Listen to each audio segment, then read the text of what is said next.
Selamat datang di podcast Doc on Mic, ruang diskusi strategis persembahan Humas PBID, membahas, mengulas berbagai isu kesehatan dengan sudut pandang yang baru. Bersama saya, Dr. Reni Yuniati.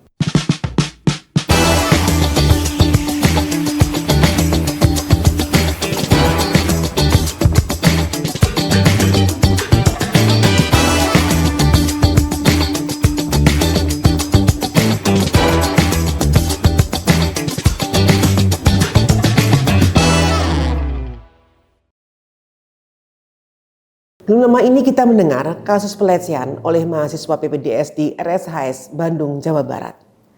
Juga aksi amoral seorang oknum dokter kandungan di Garut, Jawa Barat.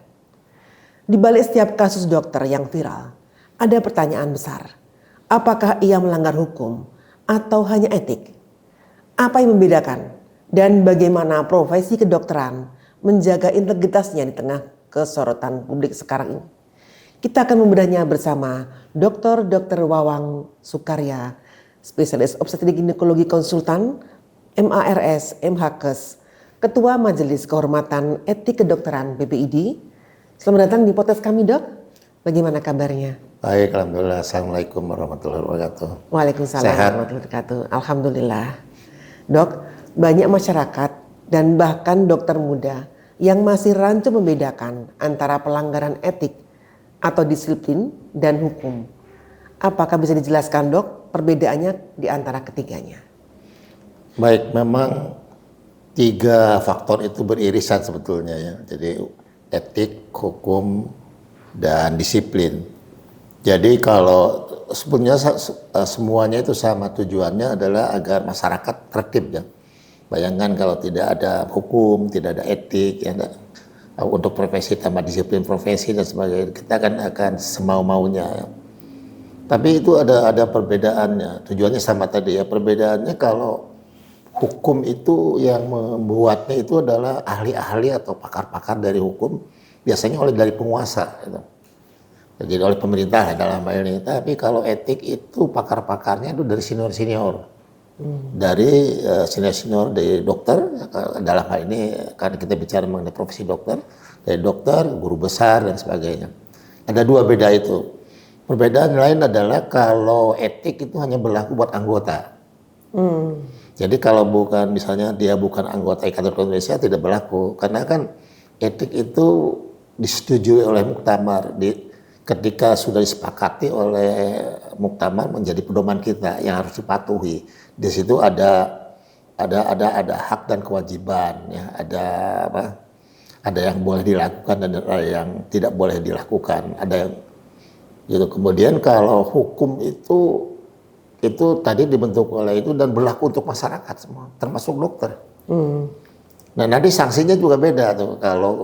Kalau etik itu sanksinya itu pembinaan ya. Karena kan dia hanya mengenal baik dan buruk kalau etik itu. Tapi kalau hukum itu mengenalnya salah dan benar. Jadi sanksinya nanti ada sanksi pidana, ada sanksi perdata, ada sanksi administrasi tergantung dari kasus yang disidangkannya gitu, dan sanksi yang diberikannya. Itu bedanya. Jadi seorang dokter tuh bisa saja dikeroyok oleh 3 ini. Dia bisa bisa kena etik, bisa kena disiplin, bisa kena hukum gitu. Iya. Itu. Tadi yang terkait disiplin tadi gimana, Dok? Yang disiplin itu penerapannya. Nah, ada perbedaan dari disiplin profesi. Dulu kan masuk ke Undang-Undang Praktek Kedokteran nomor 29 tahun 2004 ya. 2004. Di situ disiplin ada penerapan ketika seorang dokter itu menerapkan ilmunya itu benar atau tidak gitu. Itu disiplin. Ketika dia dianggap melanggar, maka dia nanti disidangkan. Nah, nanti kan sanksinya tergantung dari ringan, berat ringannya kasus yang dilanggar tersebut. Tapi kalau etik itu pelanggaran etik. Ya disiplin. Kalau hukum ya hukum. Jadi misalnya tadi disebut kasus yang di Sadikin misalnya yang pelecehan, itu akhirnya diambil oleh polisi ya berarti udah pidana itu. Udah masuk ranah hukum ya, Dok? Ya udah masuk ranah hukum. Bagaimana etik kita tunggu dulu. Karena kan kalau orang melanggar etik belum tentu dia melanggar hukum. Belum tentu. Karena kan baik buruk tadi. Baik buruk itu gini, kalau seseorang mencuri tapi untuk membantu orang lain, nah itu dari segi etiknya gimana? Mencuri tapi untuk orang lain. Tapi kalau hukum nggak, mencuri gitu, tidak ada kan? Nggak memandang bulu ya, Jadi Dok? salah benar. Kalau ini kan, wah ini baik nih hujannya ini, sanksinya pembinaan dan sebagainya gitu.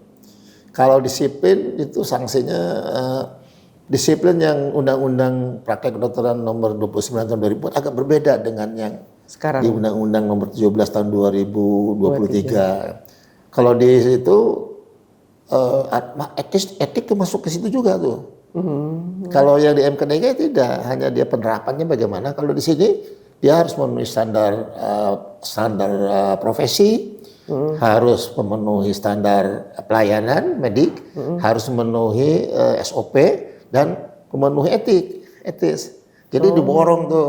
diborong tuh yang mau Nah, disangsi. jadi kalau sekarang ada pelanggaran etik gimana? Tapi nanti juga ada pasal yang bertentangan, kelihatannya etik tidak masuk ke Undang-Undang Nomor 17 Tahun 2023 ya.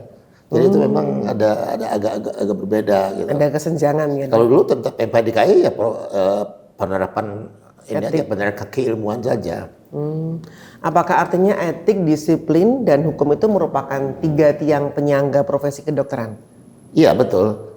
Nah yang sering beririsan adalah apakah ini pelanggaran disiplin kedokteran atau pelanggaran etik. Sering beririsan itu tuh. Itu bagaimana, Dok?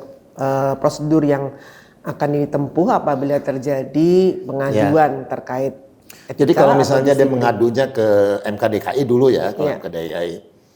Nah, itu diperiksa dulu di sana. Kalau di MKDKI itu kan anggotanya ada 11, itu ada 3 ahli hukum di dalamnya. Jadi ada perwakilan dari dokter gigi, ada perwakilan dari dokter, ya, kemudian ada perwakilan dari rumah sakit, ditambah dengan ahli hukum nanti 3 di sana. Nanti mereka bersidang, oh ini etik nih. Nah diserahkan ke ID. Ya. Begitupun sebaliknya. Masuknya, ini beberapa kasus belakangan ini kami sudah bahas itu sebetulnya pelanggaran disiplin. Jadi kita serahkan menulis surat bahwa ini bukan pelanggaran etik tapi disiplin gitu. Ya kita tuh ada penataan administrasi namanya ada di divisi pembinaan kalau di majelis etik tuh. Kemudian nanti kalau dia ternyata memang disidangkan nanti ada divisi kemahkamahan. Beda lagi yang menyidangkannya. Tapi kalau misalnya pada pembinaan pada waktu seleksi ini ternyata ini disiplin ya serahkan sana gitu. Cuman kalau sudah hukum dulu ya kita nunggu. Nggak mungkin kan kita panggil orang yang sedang ditangkap polisi kita panggil ke sini kan nggak mungkin. Kita berhenti dulu, tunggu dulu. Kalau dia inkrah atau nggak inkrah gitu nanti. Nah itu. Kalau yang terkait sekarang kan MKDKI diganti sama MDPI ya? Majelis Disiplin Profesi ya. MDPI ya, Iya. Majelis Disiplin Profesi. Itu gimana, kan ada Dok? di bab. Kalau sekarang itu kan begini, kalau dulu itu kan dia bagian dari konsil kedokteran ya. Jadi konsil kedokteran itu diangkat presiden, Ya. tapi kalau MKDKI itu diangkat Menteri Kesehatan. Menteri Dan ini Kesehatan. merupakan bagian dari konsil kedokteran. Kalau yang sekarang, Kalau yang sekarang itu dia namanya untuk kedokteran dan kesehatan. oh itu yang nanti Diangkatnya oleh Menteri Menteri, Kesehatan. tapi merupakan jadi nanti dia sama juga merupakan bagian dari konsil kedokteran kesehatan juga. Cuman anggotanya berbeda ininya. Kalau itu kan ada ahli hukumnya 3 di sini.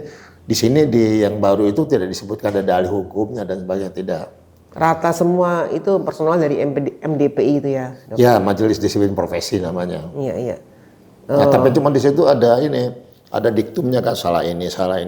Tapi ada kata-kata menteri juga dapat menetapkan kesalahan lain. Nah, kalau di MKDKI kan dulu sudah jelas 28 pelanggaran disiplin ini ABCD-nya sudah jelas. Ada 28 dulu. Kalau sekarang itu masih A sampai N atau sampai apa ya? Bukan sampai N sampai Q ya, sampai Q.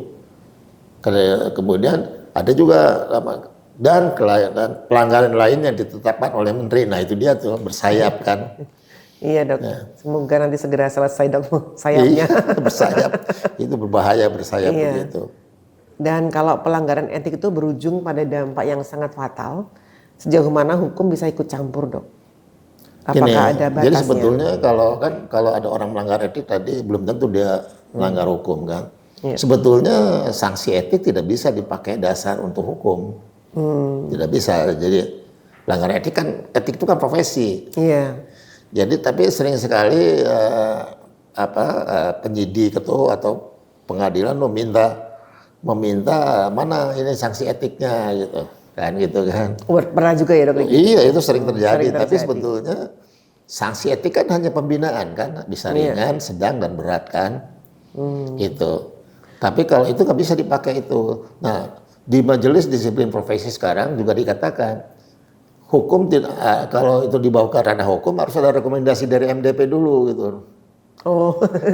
Jadi kalau MDP tidak rekomendasi saya bisa. Itu kan menurut dia, tapi kan Iya. polisi kan ambil aja dulu Ngambil gitu urusan di asalnya belakangan dulu. lah itu urusannya gitu kan. Udah pernah dilakukan itu? Apanya? Ada kasus pidana meminta rekomendasi dari MDPI? Saya nggak tahu tuh ya, karena saya tidak terlalu tahu mekanisme. Tapi buktinya ini yang ditangkap di Garut sama itu kan diambil aja gitu.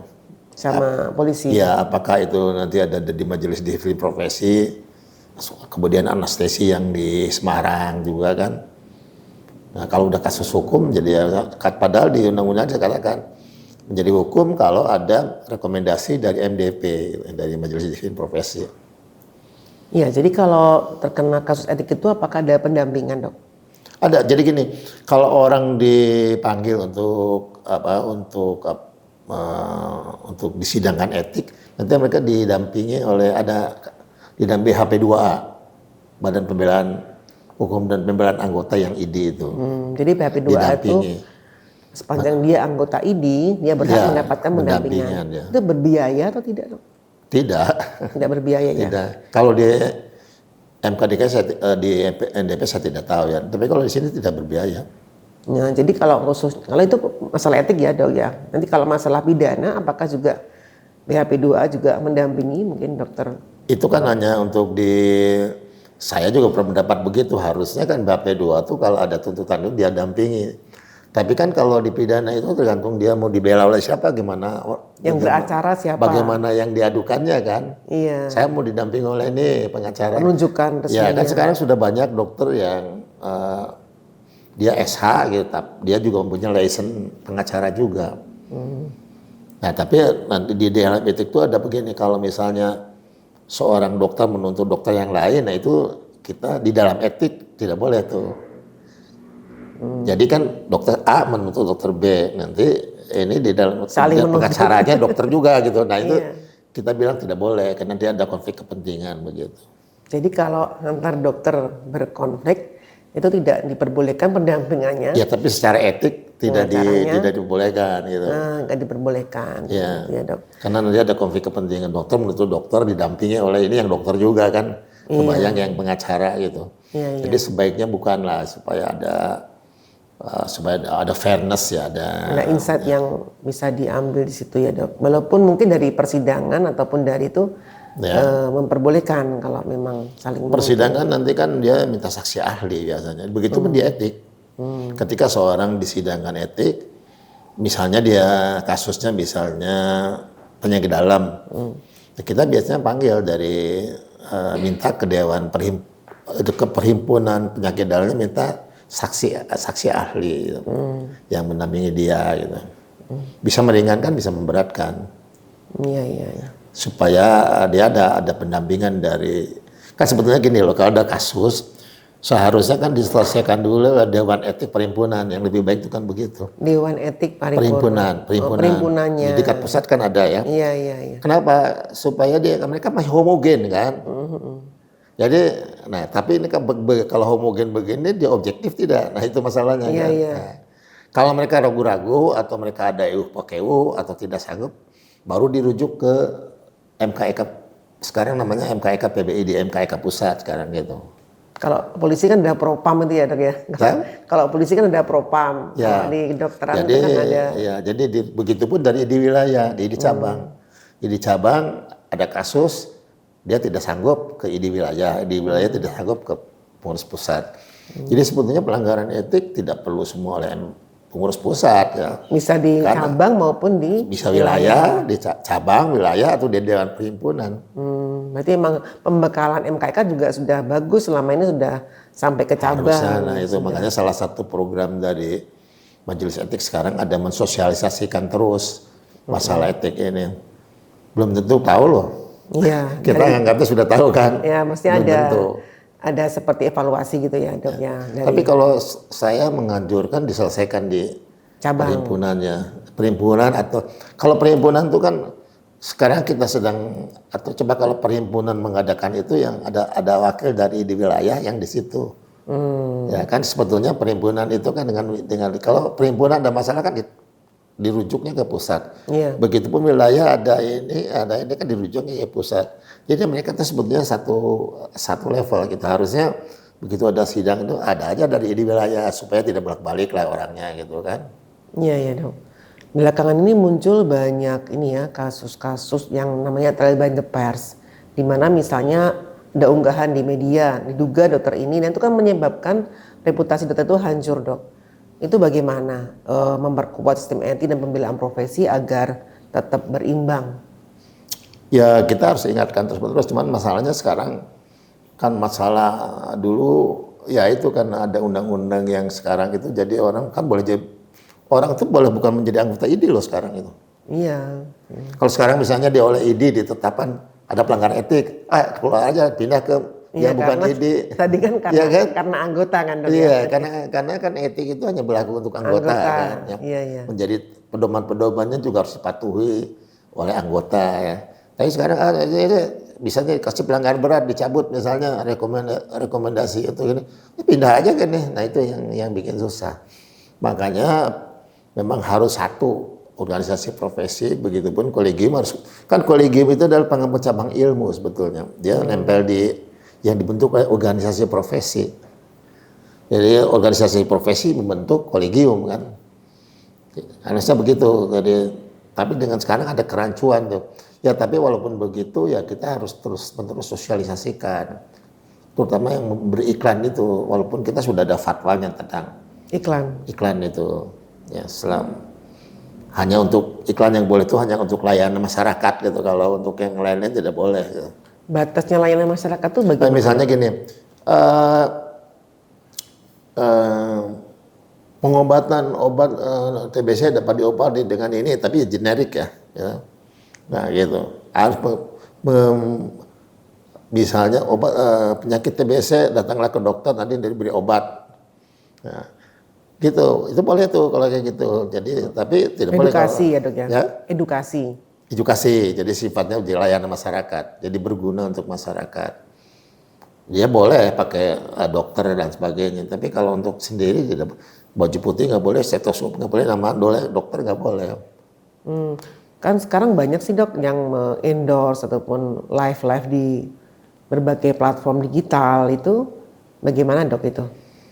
Ya itu, jadi kan teknologi nggak bisa dibendung ya. Tapi kita ya harus edukasi terus-menerus, makanya etik itu harus sosialisasikan itu. Karena kan di dalam kode etik kedokteran itu kan ada pasal yang seorang dokter tidak diperkenankan untuk memuji diri sendiri, itu kan ada. Iklan itu kan memuji diri sendiri. Kalau kemudian seorang dokter tidak boleh merilis atau membawa suatu pengobatan atau syarat pengobatan yang belum ada buktinya, itu ada di pasal itu begitu. Jadi kalau tidak ada evidence-nya nggak boleh kita melakukan. Itu kan sebenarnya banyak sekali kan sekarang obat ini pengamanan saya. Kan kalau jadi di hierarki dari suatu penelitian itu kan ada yang A, B, C, D ya. Kalau A itu sudah strong evidence ya. RCT, randomized control clinical trial RCT. Kalau yang B itu kan observasional ya, ada cohort, ada case control, ada cross sectional. Kemudian ada yang eksperimental. Nah, yang C itu kalau masih kontroversi tuh.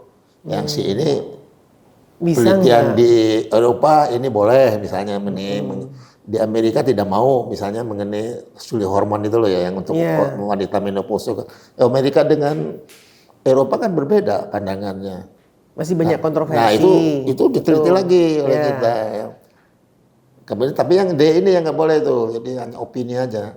Siapapun dia senior, Testimoni. testimoni. Ya. Menurut pengalaman saya pengobatan ini bagus. Nah itu dari mana? Ini menurut pengalaman saya, itu tidak boleh. Itu klasifikasinya di D itu paling rendah itu. Kalau menurut dokter sekarang ini apakah dokter masih bebas menyuarakan opini profesional di ruang publik tanpa takut dijerat etik atau disiplin? Di mana tuh batasnya, Dok? Ya harus diingatkan. Biasanya kalau tadi dipanggil oleh MKEK cabang wilayah atau Dewan Perhimpunan kalau begitu. Kalau tidak bisa itu ya dirujuk ke kita. Biasanya gini loh, kalau wilayah, apalagi cabang itu kan di distrik ya, di kabupaten kota. Bisa saja dia yang dipanggilnya senior jadi PKU atau gurunya gitu ya. Nah dia kan ada FOKU itu bisa dirujuk ke wilayah. Nanti wilayah begitu juga sama. Nggak enak juga. Nggak enak juga kirim ke pusat. Saya pernah nangani yang begitu. Nggak enak semua di sini. Nggak enak kalau kita menangani itu katanya Pak Oang aja deh. Nah kok saya? Terus gimana tuh, Dok? Ya sudah karena ditugaskan. Ya saya kerjakan dengan ada 5 orang. Ternyata ya tidak ada masalah kok. Kita juga kan bukan kayak investigasi kan. Kayak ngobrol-ngobrol gitu. Tapi kita sebetulnya lacak ini ada pelanggaran etiknya. Bukti-buktinya mana dan sebagainya. Pokoknya ini. Wow. Tapi biasanya orang kalau udah dirujuk ke pusat udah gemeteran tuh. Takut nanti. Karena pelanggaran terberatnya apa sih, Dok? Karena kan di MKEK pusat, di MKEK itu baik pusat wilayah itu kan orangnya macam-macam kan. Iya. Ada spesialis ini, ada spesialis ini, SH-nya juga banyak sekarang, dokter hukumnya juga banyak. Kalau di Perhimpunan kan homogen kan, ahli kandungan semua, ortopedik semua gitu. Kalau pelanggaran terberat etik itu sanksinya yang paling berat itu apa? Diberhentikan dari keanggotaan, tapi nanti dia diperkenankan untuk membela diri di muktamar. Kalau muktamar menetapkan bersalah, ya berarti diberhentikan, dikeluarkan. Tapi kalau muktamar tidak menganggap tidak bersalah, ya sudah direhabilitasi. Gitu. Upaya-upaya itu harus menunggu muktamar, walaupun misalnya muktamar masih 3 tahun lagi. Yang tetap. Tetap. Kalau sementara kan dikeluarkan oleh, jadi MKEK mengeluarkan keputusan ke sidang-sidangnya itu ke PBID kan dia keanggotaannya ada di cabang kan. Nah PBID ke cabang bahwa ini tolong dieksekusi. Nanti cabang mengeksekusi memberhentikan. Nah, jadi diberhentikan berarti sementara tuh. Sampai ke muktamar dia harus nunggu aja tuh. Kalau nanti muktamar dia diberi kesempatan untuk membela diri di muktamar. Kalau misalnya di muktamar dia membela diri ternyata bisa dibenarkan, ya dibatalkan jadi keputusannya. Membela diri itu tadi ada pendampingan juga ya, Dok? Ada sidangnya di sidang MKEK. Ya di sidang MKEK yang seluruh utusan se-Indonesia datang, nanti ini kasusnya ini, biasa begitu. Tetap ada pendampingan juga? Di situ nggak ada, dia dikasih kesempatan. Mungkin BHP 2, kalau tidak ditetapkan sih, mungkin BHP 2 juga bisa membantu di situ. Ada game yang menyebutkan menegakkan etik sama dengan menegakkan benang basah. Apakah etik hanya menjadi simbol moral yang tidak lagi punya daya gigit lagi, Dok? Ya, karena etik itu kan sebenarnya kajian formal mengenai moralitas ya. Moralitas itu kan ada motivasi, ada perilaku, ada tabiat. Itu kan benar-benar karakter orang. Jadi tidak mudah sih kayak gitu. Moral kan itu jadi moral. Belum lagi nanti moral etika atau tersangkut budaya tertentu misalnya gitu. Itu juga makanya tidak mudah. Oleh karena itu kita ada panduannya. Ya pasalnya itu kan ada 21 nanti kode etik itu dengan segala macam penjelasannya baru saja direvisi dan ditetapkan di Muktamar Lombok ya, yang direvisi karena kita harus menyesuaikan dengan perkembangan etik di dunia, ya, global etik ya, gitu, world etik. Kita menyesuaikan, ada beberapa yang kita harus sesuaikan. Sudah selesai, tapi nanti kita akan bicara disinkronisasi dulu dengan yang lain, dengan ADART yang lain itu. Jadi belum bisa dirilis, ya. Kalau di luar negeri itu, misalnya mereka melanggar etik, apakah mereka juga akan ditarik rekomendasinya sehingga nggak bisa praktek gitu dok? Kalau melanggar etik luar ini berat loh dia. Gimana tuh Ya, dok? jadi bisa direkomendasi itunya bisa dicabut dan pelanggaran itu nanti diumumkan. Saya kan pernah berunding dengan waktu saya di Konsil Kedokteran pernah berunding dengan New Zealand dan Singapura. Mereka menuntut bisa nggak kalau itu diumumkan. Jadi kan kita waktu itu bargain menawar ya. Kalau Anda bisa ke rumah ke kita di ASEAN itu ya kita juga harus ke Anda dong gitu ya. Ya itu debatnya alot sekali dan bisa nggak kalau pelanggaran itu ada diumumkan di kita kan belum tuh. Iya. Jadi orang ngeklik orang ini nggak melanggar etik sanksinya apa sudah selesai belum sudah dibina apakah masih dilanggar belum nah itu. Kalau udah melanggar gitu mereka nggak boleh itu. Nggak boleh praktek. Ringan, sedang atau berat. Sama. Jadi pemerintah di luar negeri itu memang memberikan kesempatan pada Profesi kuat organisasi. sekali. Profesi itu sangat kuat.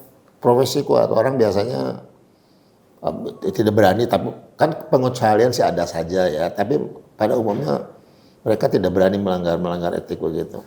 Ya dan yang mengeluarkan pelanggaran itu dari organisasi profesi kedokteran. Organisasi profesi dari Kolegium dan profesi itu. Jadi artinya memang pemerintah di luar negeri bisa bermitra dengan ngasih profesi. Profesi untuk memang mengawasi profesi yang kedokteran. menetapkan. Oke. Jadi ya kalau hukum kan nanti negara ya apa pemerintah. Tapi kalau etik itu profesi betul-betul profesi. Yang begitupun majelis disiplin pelanggaran disiplin kedokteran itu juga adalah masuknya ke ranah profesi di sana itu. Iya masalahnya di Indonesia sendiri kan sekarang kondisinya apabila dia tidak maksudnya nggak lolos dari etik tadi dicabut rekomendasinya tapi tetap bisa praktek ya dok? Dia keluar. Saya jadi anggota apalah gitu. Tetap bisa ya? Nah itulah yang makanya kalau peraturan kan tidak boleh multitafsir. Peraturan perundang-undangan itu biasanya multitafsir tapi tidak boleh kayak gitu. Makanya kalau organisasi profesinya lebih dari satu ya susah gitu. Ya harus memang kan sebetulnya oleh Mahkamah Konstitusi kan sudah ditetapkan organisasi profesi itu hanya satu sebetulnya. Kan kita menang waktu itu. Iya. Ya, tapi belakangan itu kan di undang-undang jadi siapapun boleh itu membuat Berubah itu. lagi. Ya. Kalau tantangan terbesar menegakkan etik dan disiplin kedokteran di tengah tekanan birokrasi dan kebijakan yang berubah-ubah ini gimana dok? Ya kita sih jalan terus saja ya kalau ada pelanggarnya kita undang. Kan nanti kita panggil gitu.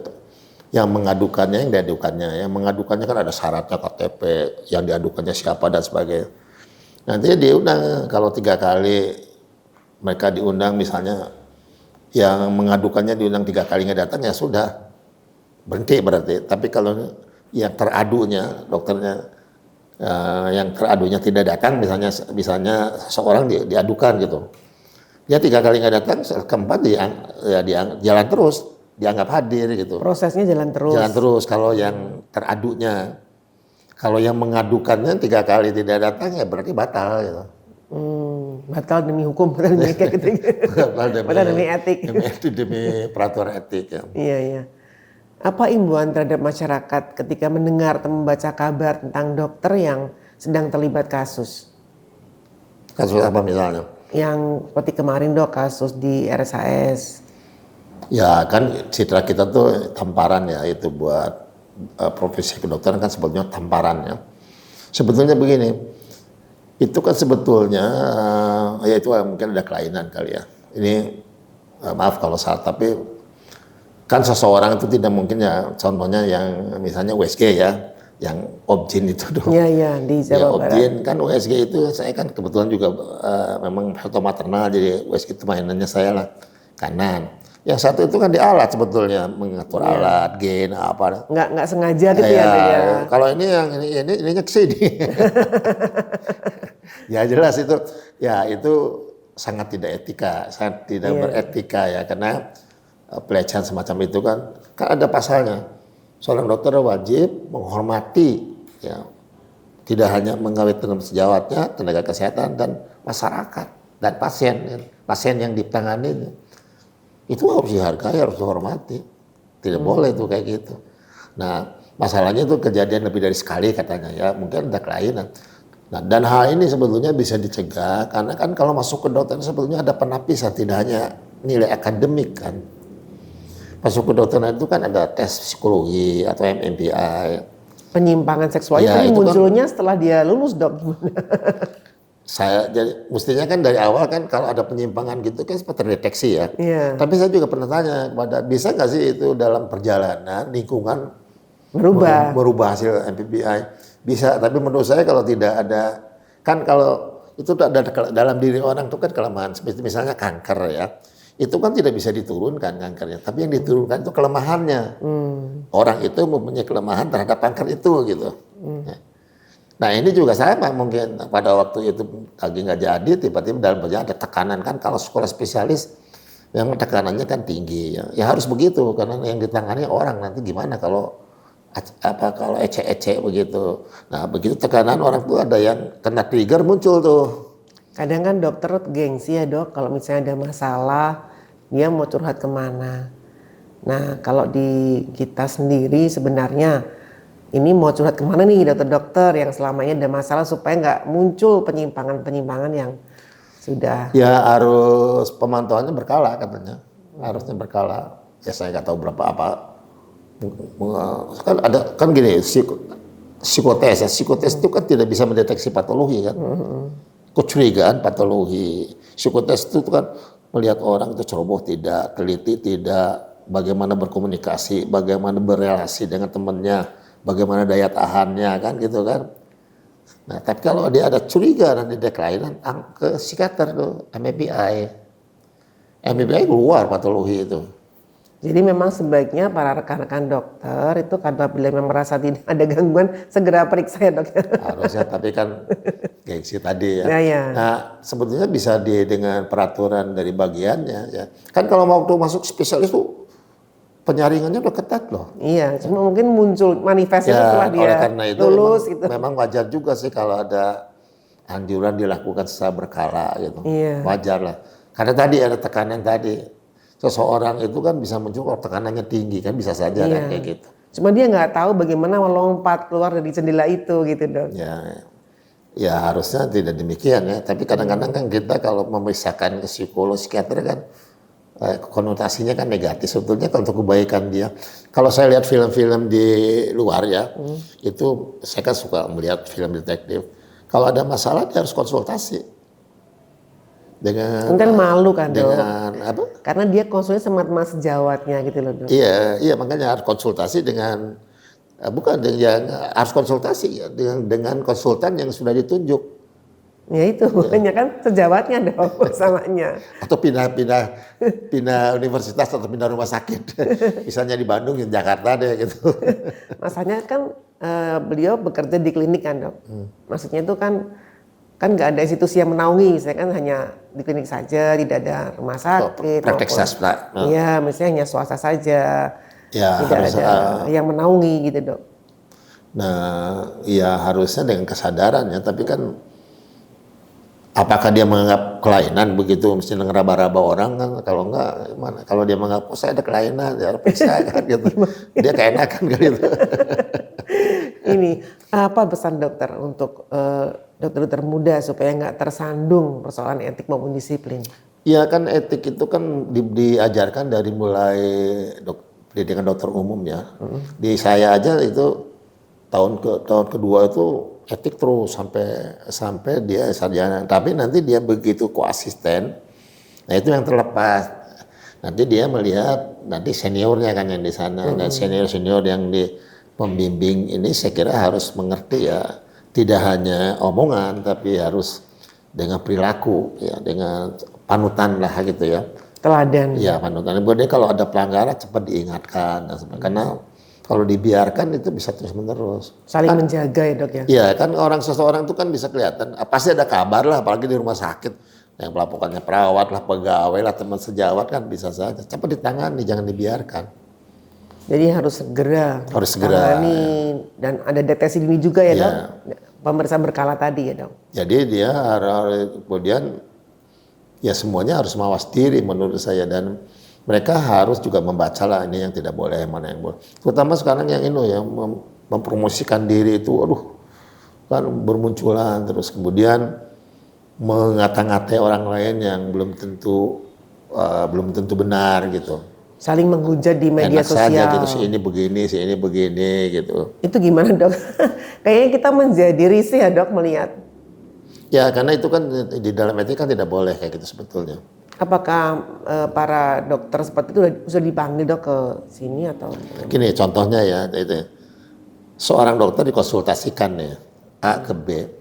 Pada waktu B diperiksa dia mengomentari, wah itu salah, ini itu udah nggak boleh tuh. Itu mereka dipanggil nggak dok selama ini ke MKK Ya itu di PBID? banyak kasus gini menjadi akhirnya di aduan, tidak terima kan? Kalau nggak diadukan, sampai kalau mereka nggak ada yang biasanya kalau diadukan. kayak gitu nuntut kan dia balikan, kata dokter ini harusnya gini gitu. Iya, kan rame tuh dok di media. Iya, nah itu kalau seperti kayak gitu kan jadi akhirnya konflik kan. Saya pernah menangani beberapa kasus yang begitu.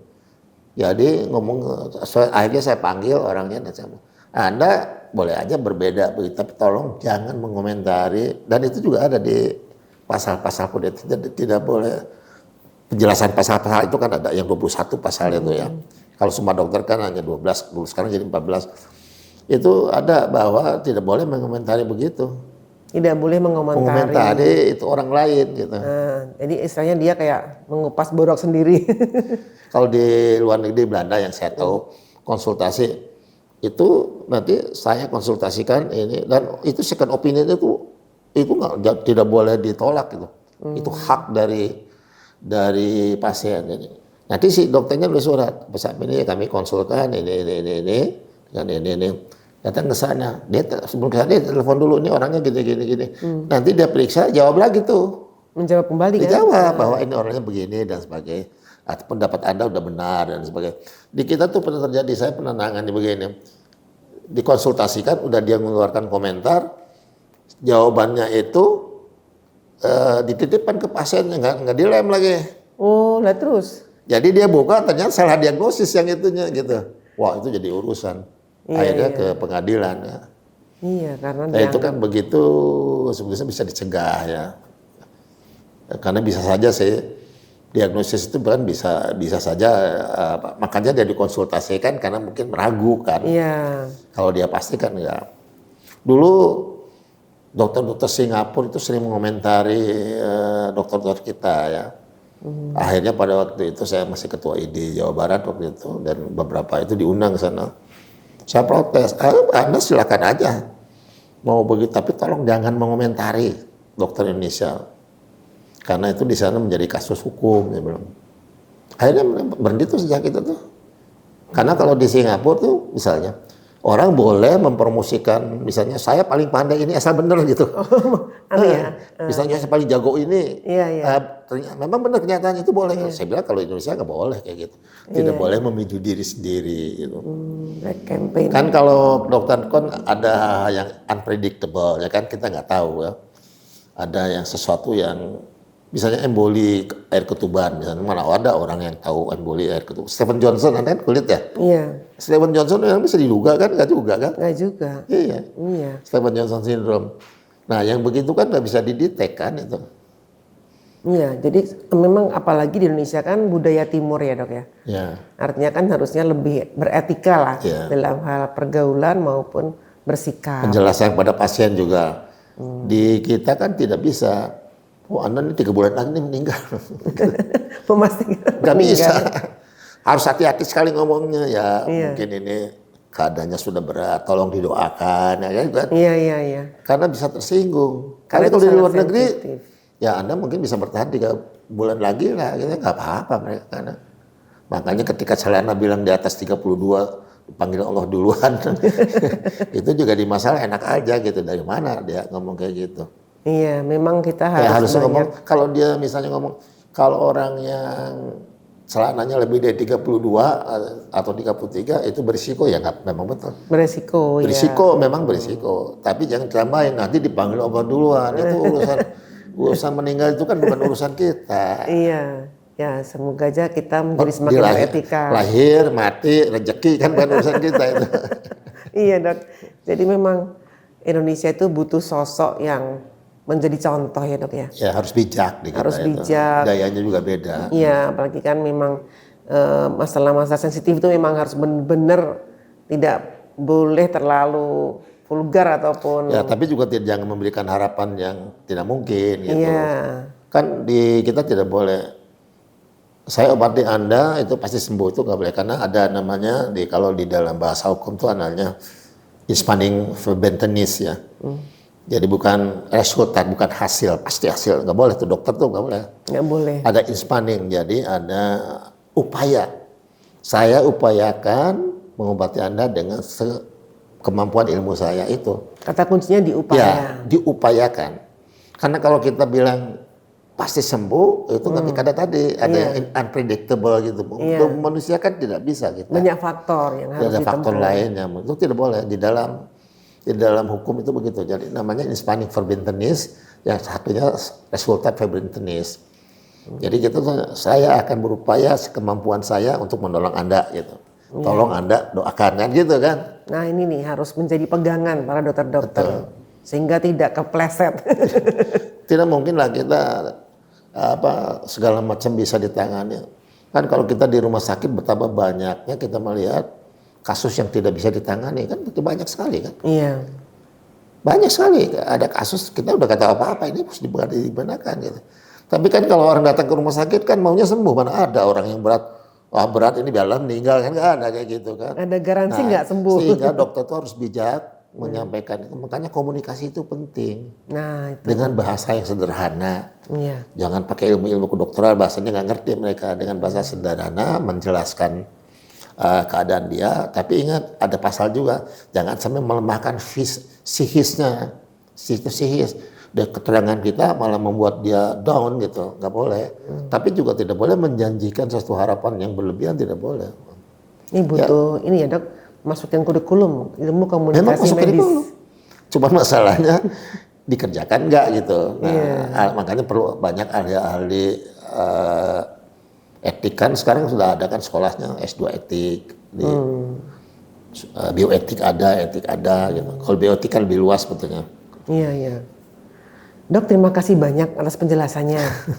Semoga perbincangan ini memberi pencerahan, bukan hanya bagi rekan sejawat, tapi juga masyarakat umum, bahwa profesi ini tidak gebal hukum, tapi juga punya sistem etik dan disiplin yang ketat. Ya jangan, jadi kalau saya sih pesan dokter itu jangan disudutkan terus lah, karena kita kan selalu masih banyak dokter yang etika. Kan dokter itu kan gini, saya tambah dikit ya, kan kita harus profesional ya dokter itu. Pertama dokter itu harus mempunyai ilmu kedokteran, ilmu kedokteran yang baik, yang cukup. Makanya update terus kan, update terus, ikut seminar, ikut itu maksudnya. Yang kedua harus mempunyai skill yang bagus. Nah itu kan makanya workshop, kompeten lah, kompetensi. Yang ketiga harus mempunyai niat yang baik, jujur, wajar dan sebagainya, dan etis. Tiga itu profesional tuh. Jadi dan profesionalisme itu makin lama seorang dokter bekerja makin profesional dia sebetulnya. Gitu. Beda orang yang udah puluhan tahunan yang baru lulusan pasti beda lah. Nah, oleh karena itu hati-hati, tapi tidak boleh takut karena dokter itu pekerjaan profesi yang memang kita resiko kita. Ya kita nggak boleh takut, tapi kita kerjakanlah sesuai koridornya aja gitu, jangan zigzag lah gitu. Sesuai SOP. Ya, jangan mengejar-ngejar cuan yang dengan menghalalkan cara, jangan. Harus ada, ikuti aja. Masyarakat juga sama begitu, jangan sebentar-bentar mengadukan, nanti dokter takut kan. Nggak praktek. Kalau dokter takut menangani bagaimana nanti? Karena upaya tadi kan tidak mesti. Jadi kan dokter itu tadi inspiring for business, mengupayakan dengan kemampuan ilmu dia gitu. Gitu saya kira. Terima kasih dok. Profesi dokter bukan hanya mengobati dengan tuntas, tapi juga merawat kepercayaan dan integritas. Jadilah dokter yang berdedikasi, bukan dokter sensasi tanpa esensi, apalagi minus prestasi. Di balik setiap oknum dokter yang viral karena kriminal, juga membunuh dokter-dokter lain yang profesional.